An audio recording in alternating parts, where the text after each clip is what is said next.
Hello friends, today I will tell you how to fix network problem in template section in Capcut application. So let's start the video. So guys, first of all connect your VPN.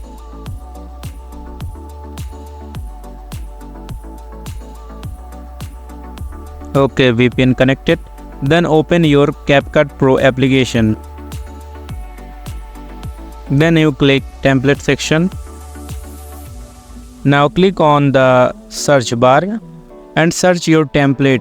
For example, I typed text animation template and search here. So now after searching, no template in showing in front of you. Now you have to slide to the top and click on the hashtag section. Then click on any hashtag and you will see all the templates are showing here. So click and use. So guys, please like the video and press subscribe button for more technical and tutorial video.